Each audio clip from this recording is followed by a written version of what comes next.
A crucificação de Cristo não é apenas um episódio central da fé cristã, mas um acontecimento que atravessa os séculos como a representação máxima de entrega, sofrimento e sacrifício. Para que você compreenda em detalhes essa narrativa sagrada, hoje vamos percorrer juntos cada cena registrada nas Escrituras, em especial no Evangelho de Mateus, capítulo 27, e no Evangelho de João, capítulo 19. Antes de começarmos, aproveite este momento para se inscrever em nosso canal. Aqui nós trazemos histórias bíblicas narradas de forma envolvente para que você conheça em profundidade os acontecimentos que marcaram a humanidade. A crucificação de Jesus Cristo acontece em Jerusalém, durante a festa da Páscoa judaica. Nesse período, a cidade estava lotada de peregrinos vindos de diversas regiões, todos em obediência à lei de Moisés. A Páscoa era o memorial da libertação do povo de Israel da escravidão no Egito. E exatamente nesse contexto de lembrança da salvação antiga, aconteceria o sacrifício supremo do Filho de Deus. A narrativa começa após a traição de Judas Iscariotes, um dos 12 discípulos de Jesus, que por 30 moedas de prata entregou seu mestre às autoridades religiosas. Jesus é levado ao Sinédrio, o conselho dos principais sacerdotes e líderes do povo, que o acusam de blasfêmia por se declarar filho de Deus. Durante a noite e ao amanhecer, ele é interrogado, zombado e agredido. Porém, como os judeus não tinham autoridade para decretar a pena de morte, levam-no até Pôncio Pilatos, o governador romano da Judéia. Pilatos, homem conhecido por sua dureza, se vê diante de um dilema. Ao interrogar Jesus, percebe que não há culpa nele. Pergunta ao povo se desejam a libertação de Jesus ou de um criminoso chamado Barrabás. E a multidão, instigada pelos líderes religiosos, clama pela soltura de Barrabás e pela crucificação de Jesus. A cena é de tensão e desespero. Pilatos tenta resistir, mas cede à pressão. Lava as mãos diante da multidão, declarando-se inocente do sangue daquele justo. Mas, ao mesmo tempo, entrega Jesus para ser açoitado e crucificado. O açoite romano era brutal.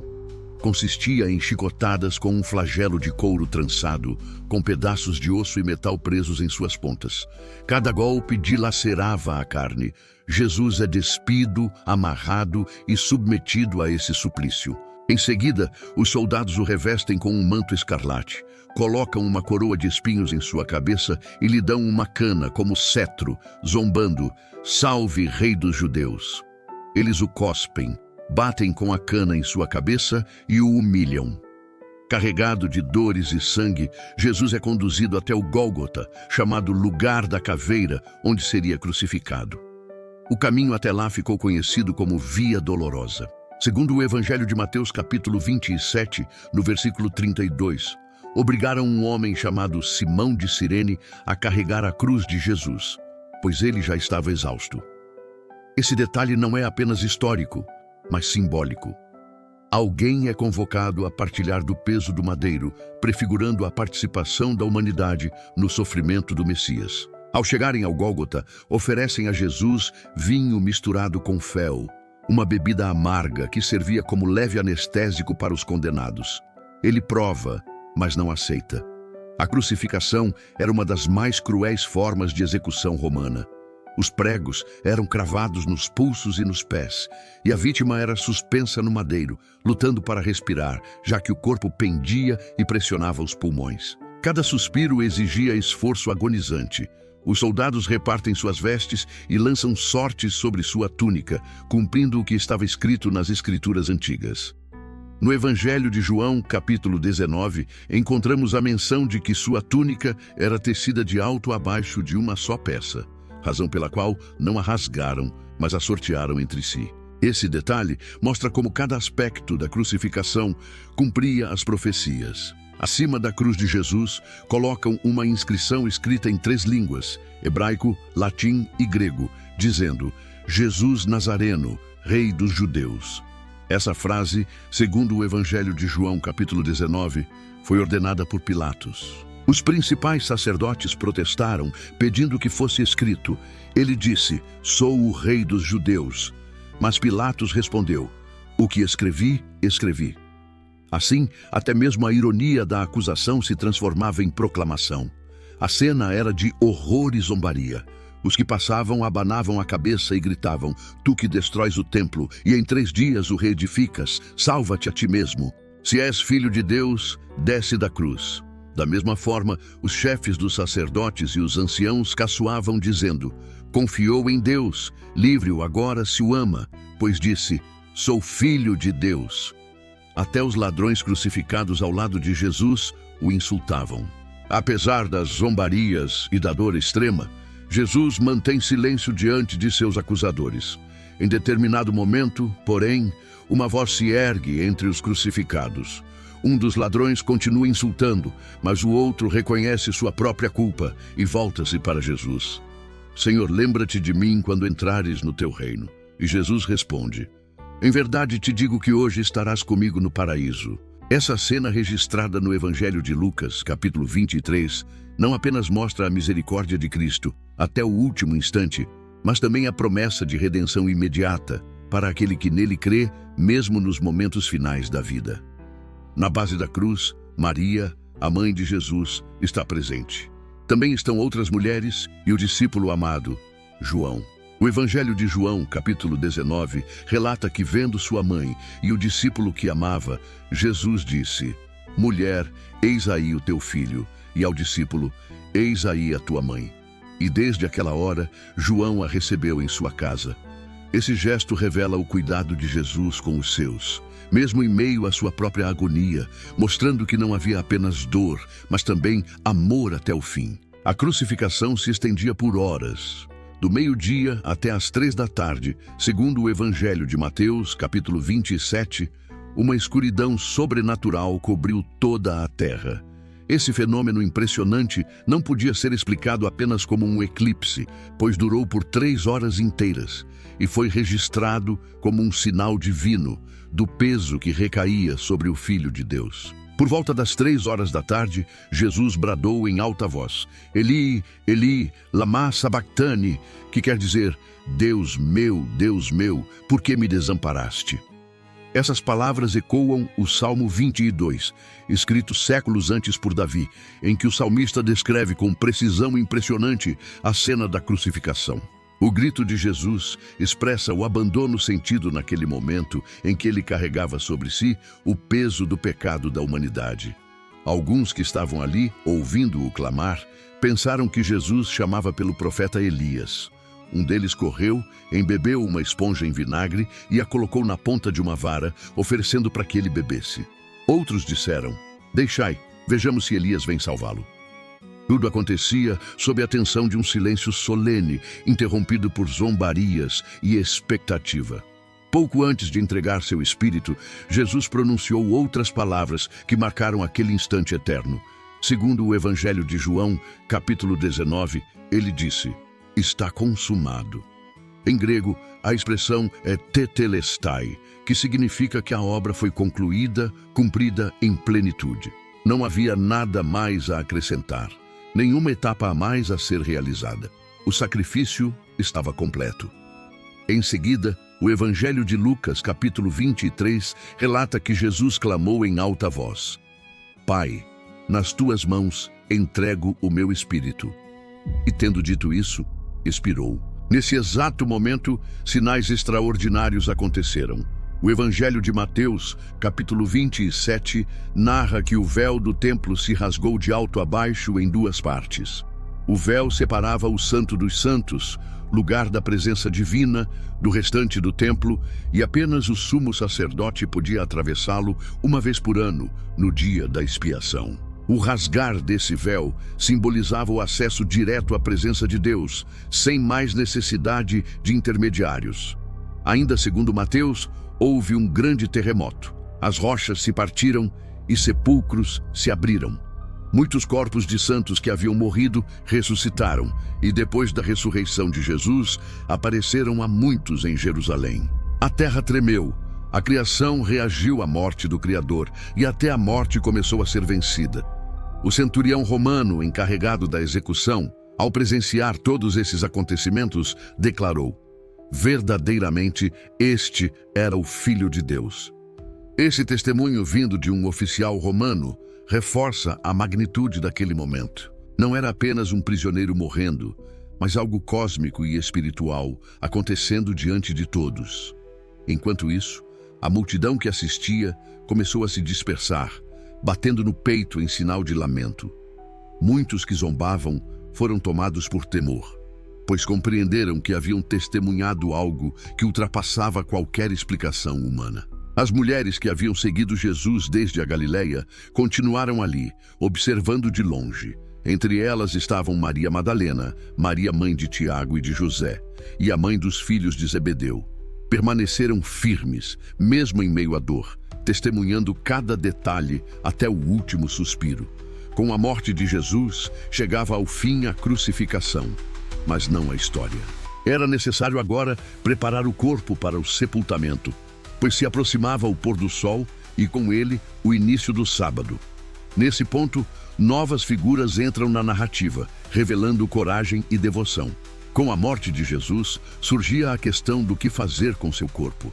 As autoridades religiosas não queriam que os corpos dos crucificados permanecessem nas cruzes durante o sábado, especialmente porque era um sábado de grande solenidade, coincidente com a festa da Páscoa.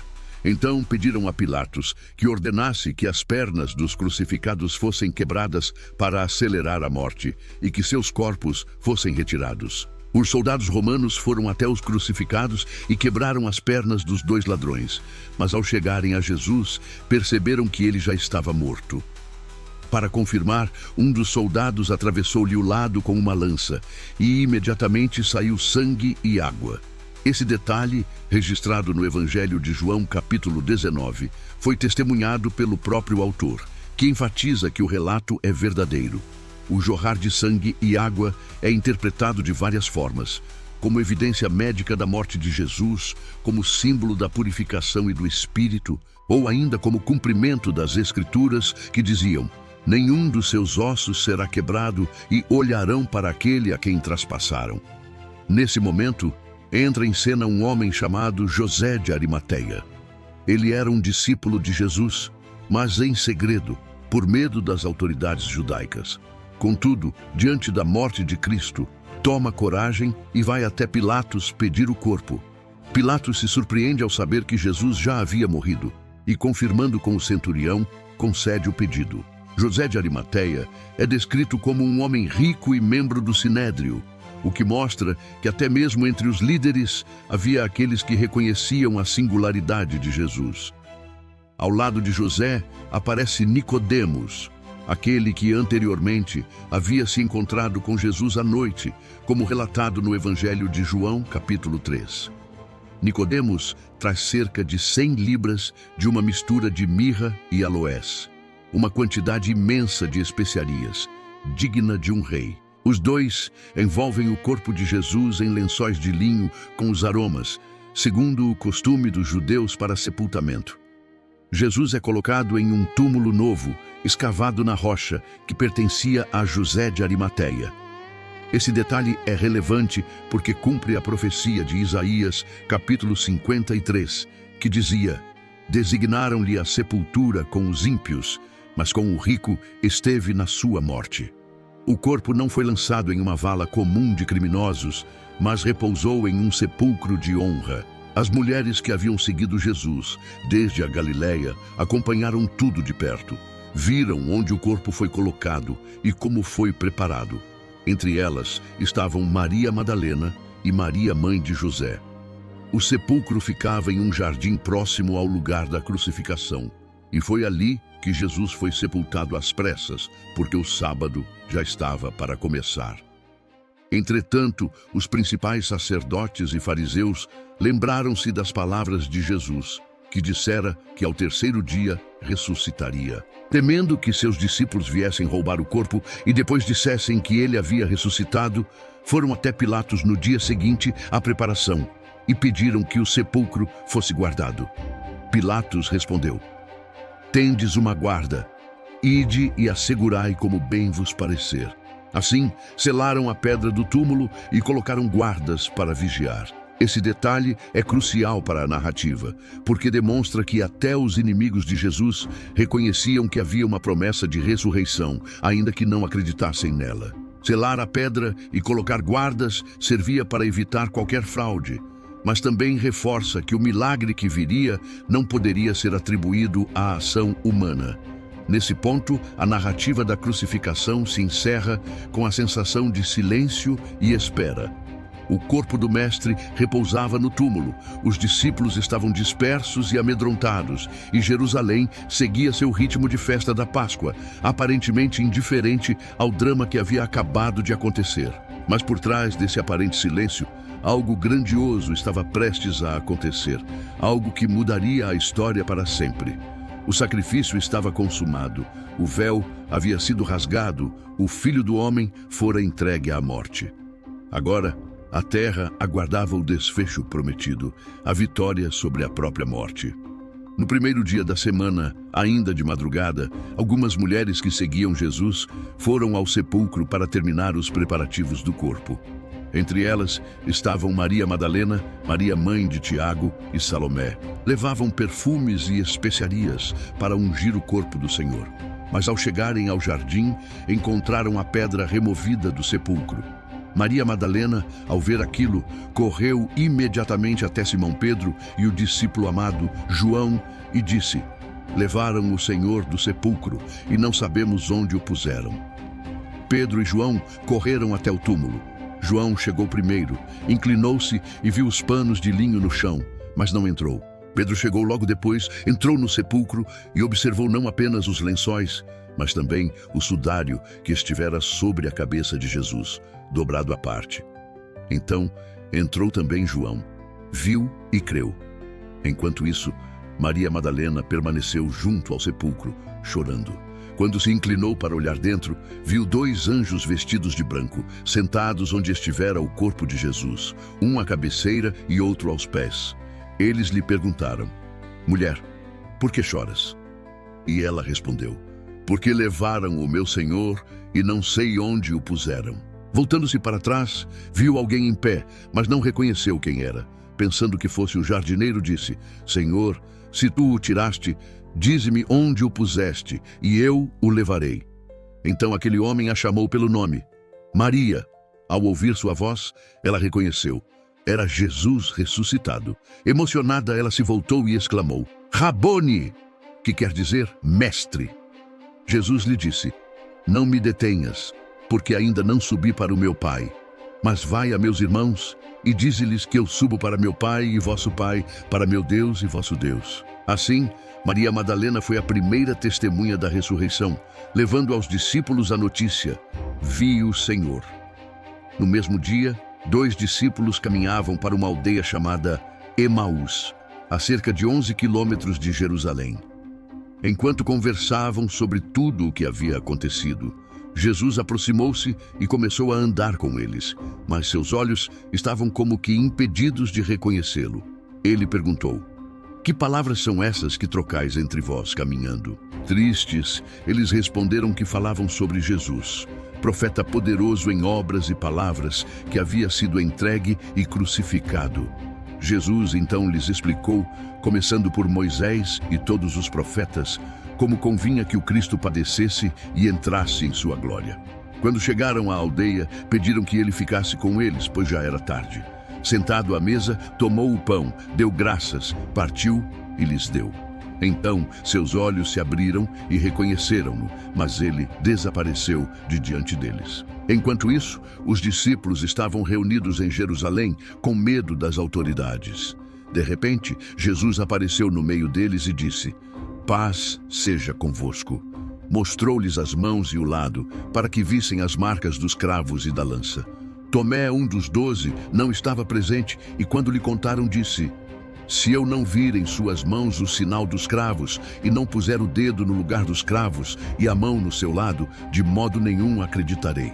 8 dias depois, os discípulos estavam novamente reunidos e Tomé com eles. Jesus apareceu outra vez e disse: "Paz seja convosco." Então disse a Tomé: "Põe aqui o teu dedo e vê as minhas mãos. Estende a tua mão e põe-na no meu lado. Não sejas incrédulo, mas crente." Tomé respondeu: Senhor meu e Deus meu.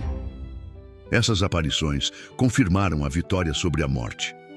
A crucificação havia sido a entrega suprema, mas a ressurreição era a prova da vida eterna, o selo divino sobre a obra consumada. O medo dos discípulos deu lugar à coragem, e sua tristeza transformou-se em alegria. Durante 40 dias, Jesus apareceu a muitos, ensinando sobre o reino de Deus e preparando-os para a missão que teriam pela frente. Falou-lhes que seriam testemunhas em Jerusalém, em toda a Judéia e Samaria e até os confins da terra. E prometeu que não estariam sozinhos, mas receberiam poder quando o Espírito Santo viesse sobre eles. Após 40 dias em que Jesus ressuscitado apareceu a muitos, confirmando sua vitória sobre a morte, chegou o momento de sua partida visível deste mundo. Reunindo os discípulos no Monte das Oliveiras, ele lhes falou sobre a promessa do Pai que em breve se cumpriria. Ordenou-lhes que permanecessem em Jerusalém até que fossem revestidos de poder do alto.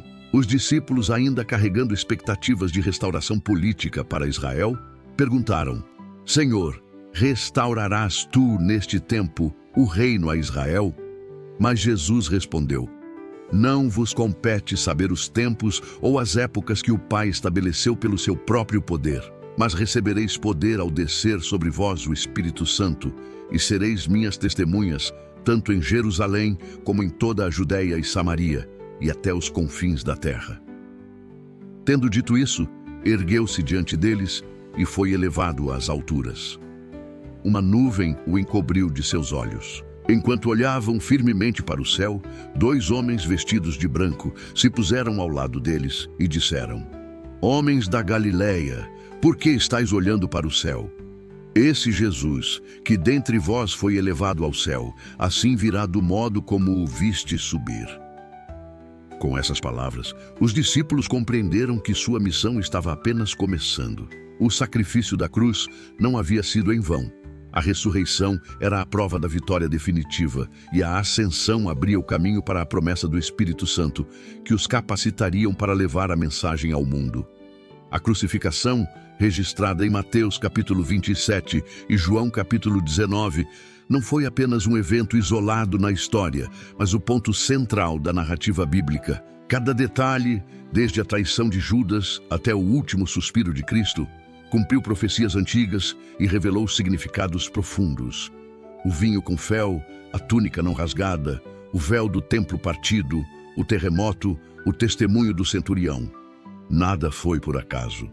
Tudo compunha o quadro do sacrifício supremo. No silêncio do sepulcro, parecia que a morte havia triunfado, mas ao raiar do primeiro dia da semana, a pedra removida revelou que o Senhor da vida havia vencido.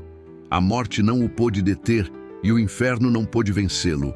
Ele se apresentou vivo a muitos, para que não restasse dúvida de sua ressurreição. E ao ser elevado ao céu, deixou uma promessa, a de que não abandonaria os seus, mas enviaria o Consolador, o Espírito Santo, para estar com eles para sempre.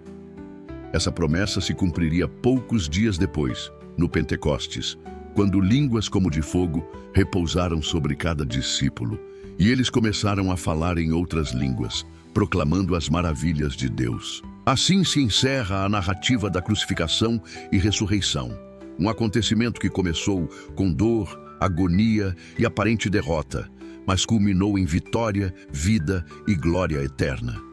O sacrifício supremo não foi apenas a entrega de um homem inocente à morte, mas a revelação do amor de Deus de forma plena, que ecoa até hoje na fé e na esperança de milhões em todo o mundo. E você, que acompanhou essa história até o fim, pode continuar essa jornada conosco. Inscreva-se em nosso canal e permaneça atento às próximas narrativas bíblicas que iremos compartilhar. Aqui, cada episódio é contado com detalhes, para que você experimente a grandeza e a profundidade das Escrituras.